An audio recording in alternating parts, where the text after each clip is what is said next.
Alors, dernier intervenant, c'est Monsieur Moreno, directeur associé de la société UPI, qui va nous présenter donc son entreprise, sa vision du Big Data et ses solutions.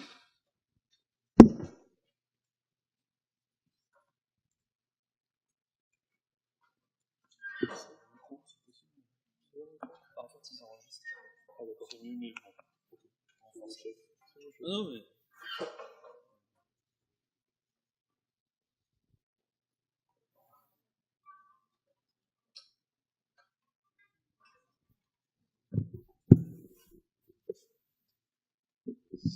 Bonsoir. Alors avant de commencer, moi je voudrais particulièrement remercier l'IUT du STID de nous avoir invités, c'est vrai un peu au dernier moment, suite à nos échanges. Mon objectif de la présentation, c'est de vous expliquer en fait comment les clients peuvent valoriser analytiquement leurs différences. Donc on va rapidement voir un peu ce que c'est le Big Data. Je pense qu'il y a des chapitres qui ont déjà été assez évoqués, donc je passerai vite sur ces sujets-là. Quel est le nouvel or noir? Mais nous on va surtout s'intéresser, c'est où s'opère le changement. Le Big Data pour tous, en fait, le Big Data pour tous, notre point de vue chez OPI, c'est que le Big Data, il n'est pas réservé qu'aux grands comptes, qu'à ceux qui ont des grandes données, etc., etc. C'est réservé vraiment à tout type d'entité et tout type de société dès aujourd'hui, et c'est faisable et ça existe. Et ensuite, comment, au sein avec OPI, on peut développer des compétences territoriales. OPI, aujourd'hui, c'est une société qui est basée à Bidart, sur la technopole de Bidart, donc qui est à côté de Biarritz. Notre objectif est de s'assurer que dans le département, dans le territoire sud-aquitain, on est capable de rester avec cette compétence-là et d'acquérir cette compétence du Big Data qui, pour nous, est une vraie rupture. Donc, mince, faut faire avec. Oui, aujourd'hui, l'arrivée du Big Data, c'est aussi important que l'Internet il y a 15 ans, 20 ans. C'est aussi, et c'est un moteur de croissance à part entière aujourd'hui. Ce n'est pas un gadget technologique. Alors, de notre point de vue, nous sommes donc une start-up, donc pour nous, c'est chouette, parce qu'on va pouvoir rebattre les cartes. C'est de nouvelles technologies aujourd'hui qui sont accessibles à tout le monde. Ce sont aussi vouloir aller au fond des choses avec les données, cette fois-ci, et la possibilité de créativité, c'est-à-dire comment on peut tester rapidement et exploiter pour en permanence tirer justement sur des moindres coûts de délai. Aller rapidement à une exploitation, une expérimentation des résultats. Alors le Big Data, pour nous, il est issu de quatre forces principales qui sont d'un aspect, on va dire, vertical, venant des besoins et des usages, mais aussi de manière horizontale sur des moyens et des compétences. En fait, dès le départ, on est aujourd'hui sur des besoins et des usages de savoir, d'expérimenter et de décider sur la base de connaissances précises. C'est-à-dire, quand on indique ça, en fait, qu'est-ce qu'on est en train de dire? C'est que souvent, les décisions dans la plus grande majorité des entreprises sont prises parce que moi, je sais. Parce que moi, je sais, on va faire comme ça. Parce que les ventes se passent comme ça, alors je sais qu'on va faire comme ça. Et nous, notre point de vue est de dire... Vous avez la connaissance, mais peut-être qu'une aide à la décision plus automatisée, plus rapprochée en fonction des données que vous avez aujourd'hui, va vous permettre de prendre de bien meilleures décisions. Et on va aller plus loin, en fait, puisqu'ensuite on a l'augmentation de la complexité de notre monde aujourd'hui. On l'a vu ensemble, toutes ces données, etc. C'est très complexe. C'est de plus en plus de dimensions à gérer, avec toutes les problématiques qui ont été vues toute l'après-midi. Parfois, je l'ai entendu, on a dit, on a trop de données, ça ne sert à rien, il faut les réduire, ou on n'a pas assez de données, il faut aller chercher d'autres typologies de données. Et tout ça, comment on va le traiter et comment on peut le traiter? Puisqu'en fait, quand on discute avec les statisticiens, qui sont du coup présents dans la salle, parfois ils nous disent, mais vous savez, le Big Data, pour créer un modèle, j'ai pas besoin d'avoir, je grossis le trait, je suis dans la caricature, je n'ai pas besoin d'avoir 2 téras de données pour avoir un modèle intelligent statistique. Donc on entend ce point. Mais de la même manière, on sait qu'avec les données qu'ils ont, jusqu'à maintenant, on n'était pas capable de générer ces modèles en termes de performance et de pouvoir les mettre à disposition de clients quasiment en temps réel. Le temps réel, c'est un mot qu'on utilise souvent, mais on va dire du quasiment temps réel. Et donc, aujourd'hui, on a des nouvelles capacités avec des compétences plus importantes pour stocker, traiter, manipuler ces données-là. Alors, quelques croyances. C'est pour nous, le Big Data, c'est pas un sujet technologique. Ça doit pas être un sujet technologique. C'est une volonté de mettre la donnée au cœur de votre métier et de votre processus décisionnel. Aujourd'hui, elle est là, la différence, pour nous. Ça nous amène donc à revisiter la relation homme-machine, puisqu'on va voir, derrière on verra après la plateforme, ce qui est important, c'est comment aujourd'hui les machines sont capables de décider pour les hommes, quitte à elles prendre la décision plus rapidement que l'homme, et donc de l'imposer. Ça va répondre à des axes stratégiques des entreprises et ça consiste pas uniquement à récupérer, analyser, comme ils sont écrits, juste le sens des données. Et le dernier point, c'est aussi accessible à ceux qui possèdent peu de données. Vous verrez, je vous présenterai 3 cas d'usage qui sont différents, avec des secteurs d'activité différents qui prouvent ce que je dis. Alors tous les secteurs vont en bénéficier aujourd'hui dans le big data. J'ai envie de dire le big data, ça existe depuis les années 80. Il faut pas, c'est pas nouveau. Les financiers, ce sont les premiers au monde à avoir créé les modèles les plus complexes et les plus automatisés. Vous le savez tous, il y a eu les crises, etc. Je discuterai pas sur le point déontologique des choses, mais on sait aujourd'hui que tous les actes passés au niveau de la bourse aux États-Unis, plus de 75% de ces actes-là sont passés par des machines. Ce ne sont pas des hommes qui décident d'acheter ou de vendre. Ce sont des machines qui ont des process. Mais dans le big data, aujourd'hui, ce qu'on voit émerger, c'est justement ces secteurs-là qui commencent eux aussi, un peu comme le domaine financier, à rattraper leur retard. Aujourd'hui, on verra que le commerce ou l'e-commerce, plus souvent, sont très précurseurs. On a une très grande maturité dans ce secteur-là. Les transports et les services financiers, etc., etc. Et l'éducation à la fin, c'est un dernier point qu'on va aborder, c'est tout le monde, aujourd'hui, intègre le big data dans ses processus décisionnels et au niveau de sa stratégie. Alors, quand on parle d'aide à la décision automatisée, c'est un peu un mot qu'on utilise souvent, il y a souvent, la transparence, c'est le premier point, qu'on appelait souvent la BI, c'est-à-dire on est capable de montrer aux gens. Voilà, il se passe ça, il y a des indicateurs, on a des mesures, plus ou moins pertinents, qu'on peut revoir en permanence. Mais aujourd'hui, avec le big data, on est en train de basculer dans de l'aide à la décision au sens où c'est les machines qui vont vous apporter une réponse. Et non pas l'homme qui va analyser, réanalyser des dashboards, mais c'est une machine qui va lui préconiser ce qu'il devrait faire. Et le dernier service, c'est les nouveaux services, justement. C'est ces nouveaux services où aujourd'hui, on en est déjà tous envahis. Le big data ne vient pas d'arriver. Il y a plus de 75% de nos applications mobiles qui utilisent de la valorisation analytique ou du big data. Donc qu'est-ce qui change alors en fait aujourd'hui? Sur ce schéma, il est assez explicite en fait. Jusqu'à aujourd'hui, on était sur du reporting, de la collecte de données qu'on appelle BI souvent, ou Business Intelligence, excusez-moi. Et l'analytics et l'insight, c'est vers là où on va de plus en plus. Qu'est-ce qu'on est en train de faire? Juste le paradigme, juste le changement qui est fort, c'est qu'on est en train de dire aujourd'hui que c'est les données qui vont nous donner des réponses, et non pas nous, les humains, qui avons mis des règles et des indicateurs pour mesurer. On change complètement d'approche. Alors je vais passer rapidement sur ce slide parce que c'est le même que CGI, et j'en suis très content. On partage les mêmes visions. Mais c'est vrai qu'aujourd'hui, le positionnement sur le diagnostic analysis, la prédictive et le prescriptif, en fait, qui est quasiment le Saint Graal, aujourd'hui, je pense que le prescriptif, on en est encore loin. Souvent, on hésite à utiliser les mots intelligence artificielle. On est qu'au tout début, il n'y a pas de prétention à avoir, mais c'est avec ces données où on va aller de plus en plus vers l'intelligence artificielle. Mais d'être capable de pouvoir faire du prédictif aujourd'hui, ou du diagnostic avancé, c'est quand même des points qui aident et qui rajoutent une vraie valeur aux entreprises. Et je reviens sur le mot que j'utilisais, c'est leur différenciation. C'est comment aujourd'hui les entreprises qui vont intégrer du big data petit à petit, pas à pas, vont pouvoir se différencier de leur concurrence. Et ce sujet-là, il n'est pas anodin. On verra dans les cas d'usage avec les industriels avec qui on travaille, ce qu'ils nous disent, et on voit bien ce changement. Donc en résumé, le big data, pour nous, c'est 4 réponses simultanées, c'est des données de partout, c'est du temps réel, c'est d'analyse avancée, mais c'est aussi essentiel, c'est l'automatisation. Alors le big data pour tous, j'ai plein de cas d'usage. Je pense que sur ces slides, en fait, vous avez vu justement, avant avec CGI, ils ont déjà été mis, donc je vous propose de les passer rapidement pour aller peut-être passer un peu plus de temps sur des vrais cas d'usage et voir ce qu'on peut faire. Sur les cas d'usage, je vais quand même m'arrêter un petit peu de compter. Sur l'e-commerce, vous avez tout ce qui est aujourd'hui l'acquisition de nouveaux clients et la fidélisation. Ça, ce sont les sujets, comme Dictatonova en parlait tout à l'heure, la fidélisation du client, c'est un sujet. Mais c'est pas un cas d'usage.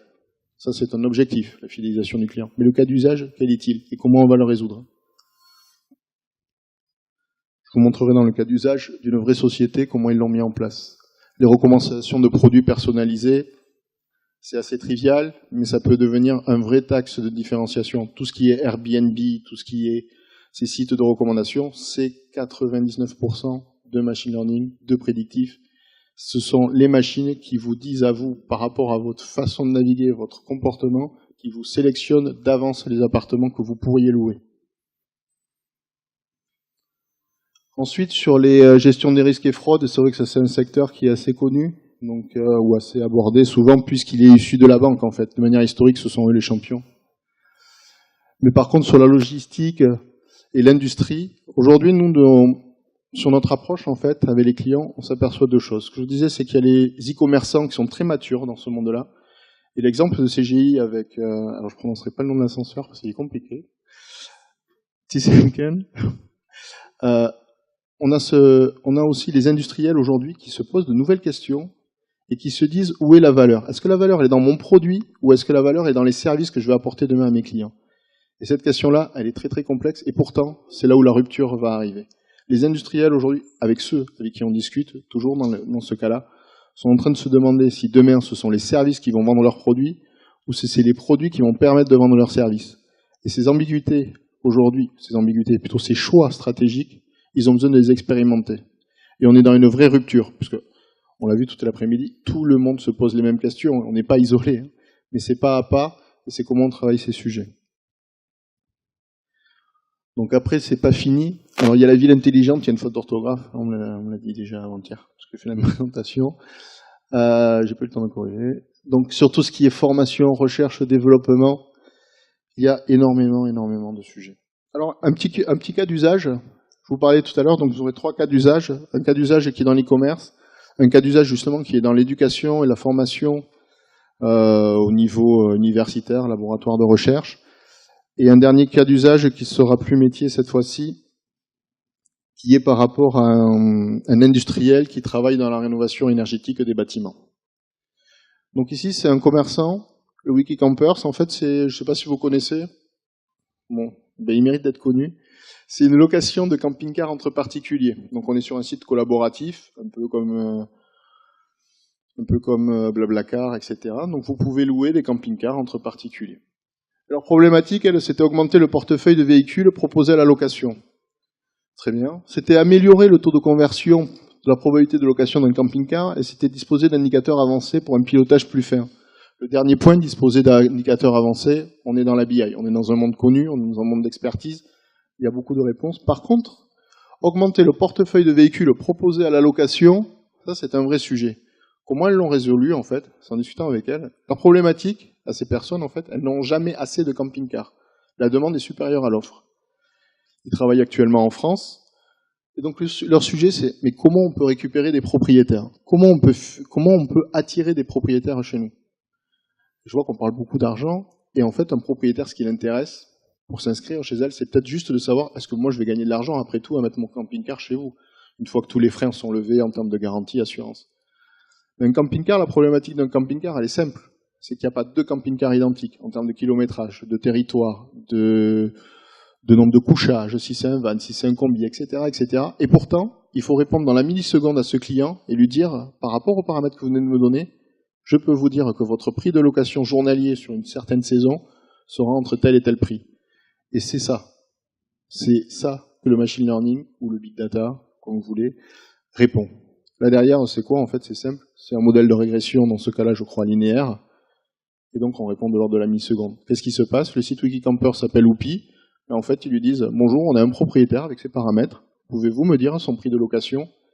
Et on lui renvoie. Et de la même manière que disait CGI tout à l'heure, c'est que ces modèles-là, ils sont revus en permanence, puisque ils sont basés sur quoi? Ils sont basés sur la réalité. C'est-à-dire que les gens, si on a, admettons, 2 camping-cars similaires, si moi je le propose à 150 € et que vous le proposez à 300 €, au bout d'un moment, si le mien il part à 150 € et le vôtre il part jamais à 300 €, ça ne sert à rien de dire au propriétaire qu'il peut le mettre à 300 €.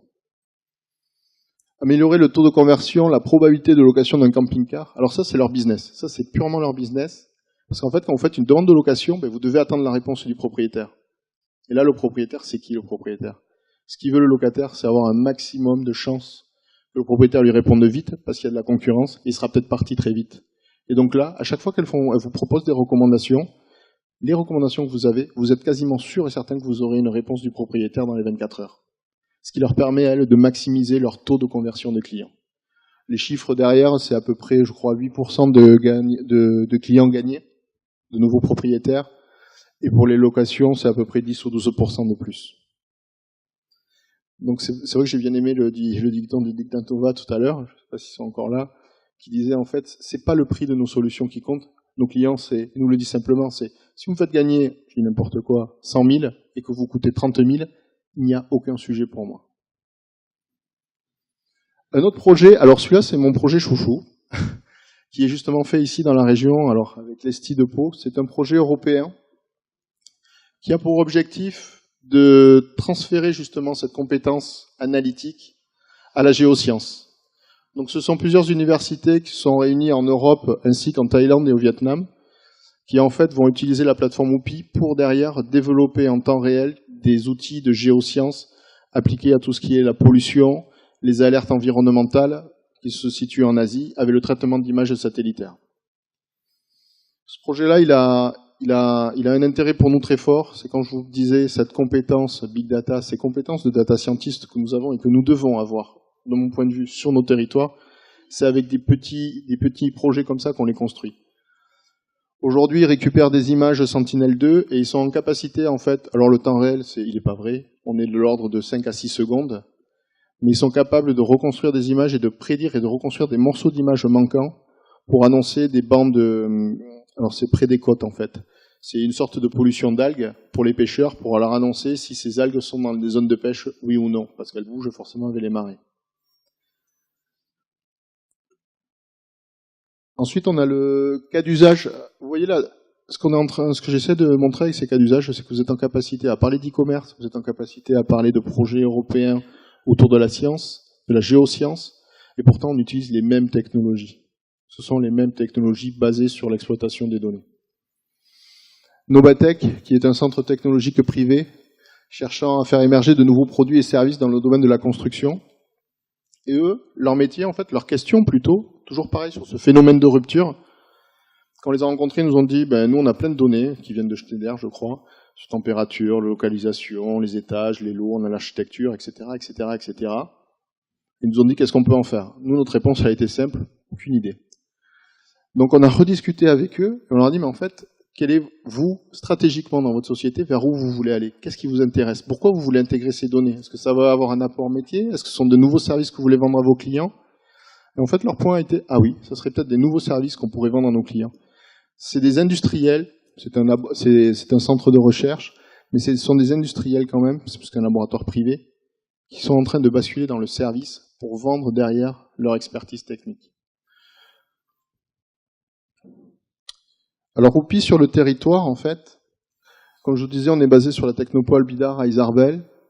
On a été créé fin 2014 et notre première solution commercialisée, ça a été fin 2015, début 2016. Je vous montrerai après les clients, en fait, que nous avons.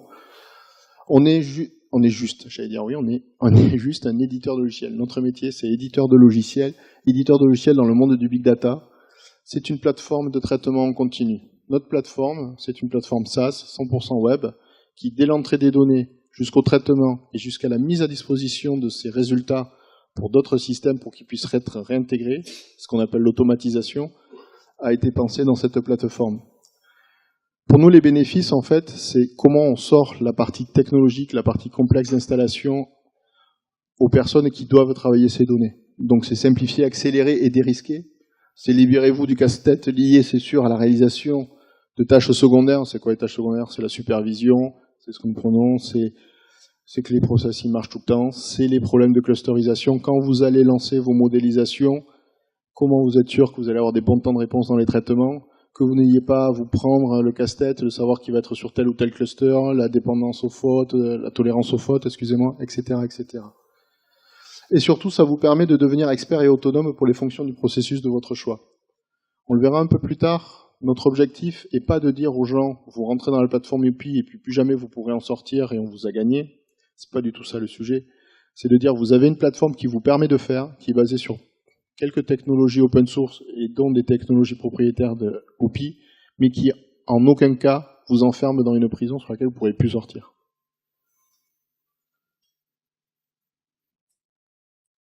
Alors notre proposition, c'est donc valoriser analytiquement votre différence, devenez acteur de la transition analytique sur votre territoire. Aujourd'hui sur le territoire, nous sommes accompagnés de l'INSA de Toulouse, avec qui nous travaillons beaucoup et qui ont validé notre plateforme d'un point de vue analytique, avec monsieur Philippe Bess, qui est un chercheur en statistiques et mathématiques. On a été accompagné aussi depuis 3 ans de l'ESTI de Pau pour l'architecture informatique et ses développements. Aujourd'hui, on est amené à donner des cours à l'ESTIA, qui est l'école d'ingénieurs, plutôt ingénieurs généralistes, qui aujourd'hui ont rentré dans leur processus de formation 3 jours autour du Big Data.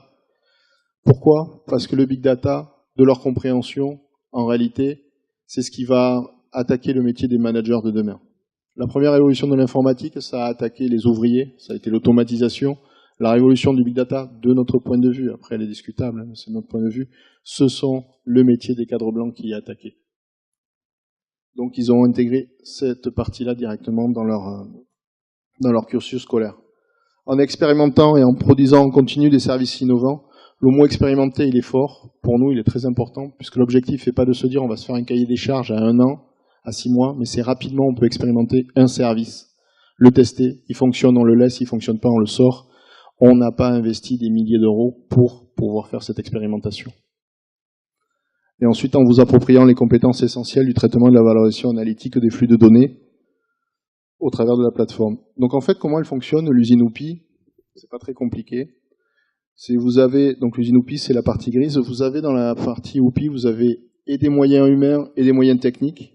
Les moyens techniques, c'est la mise à disposition de ce que nous appelons usines, pour faire un parallèle un peu avec les usines classiques, des matières premières qui rentrent, des machines-outils qui vont travailler les matières premières pour livrer, distribuer des produits finis, et aussi des moyens humains, c'est-à-dire que nous apportons tout ce qui est support, formation, et derrière, dans des cas bien spécifiques, nous pouvons mettre en place des modèles analytiques pour nos clients, sachant que ce n'est pas notre métier. Ces services-là nous aident à nous pour vous accompagner dans l'appropriation de la plateforme, mais des experts, des consultants, des data scientists, l'objectif c'est qu'elles soient à disposition pour ces personnes-là, pour que eux puissent créer les services pour leurs clients.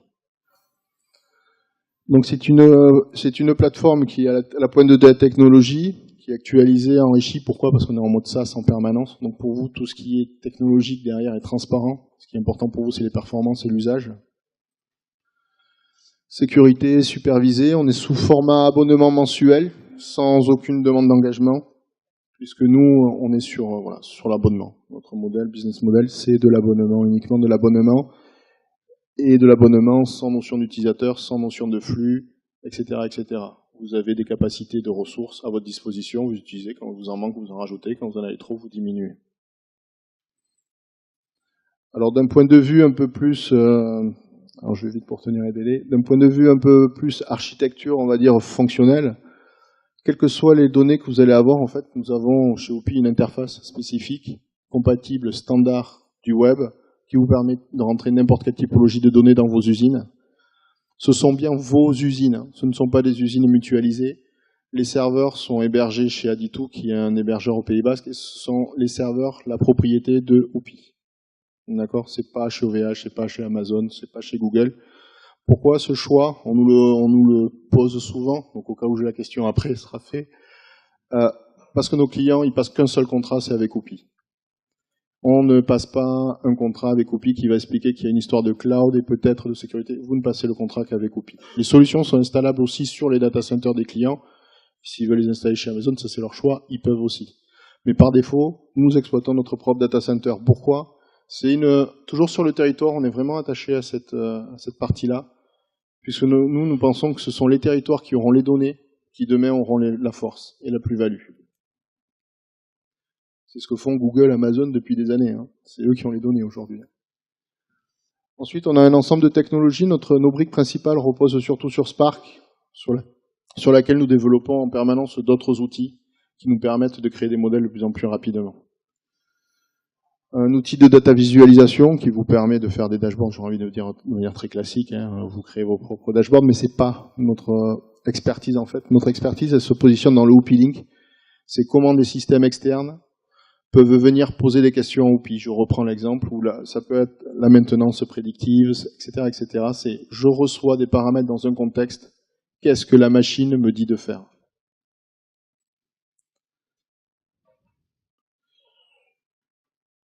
Ensuite, juste pour les clients avec qui nous travaillons aujourd'hui, donc vous avez Taurus, je pourrais peut-être vous citer, ouais, je l'ai pas mis, si c'est le Crédit Agricole, en fait, c'est Immersive Lab.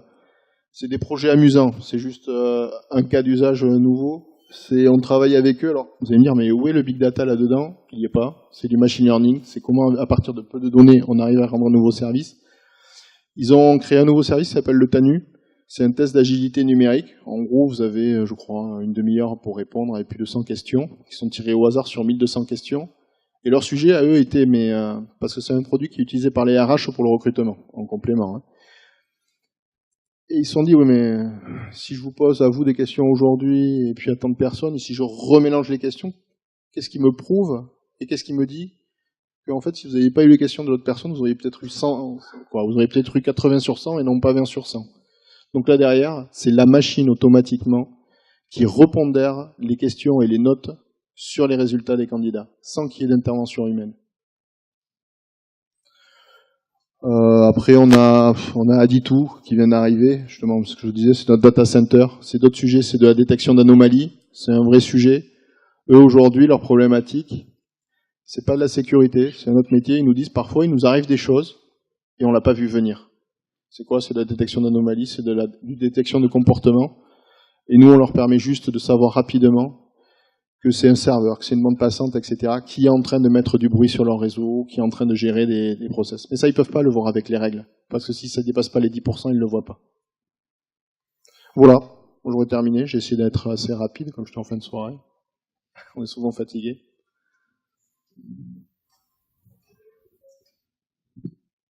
Je sais pas s'il y a des questions. En fin d'après-midi, hein. C'est l'heure du goûter. Là. Bon, juste une alors.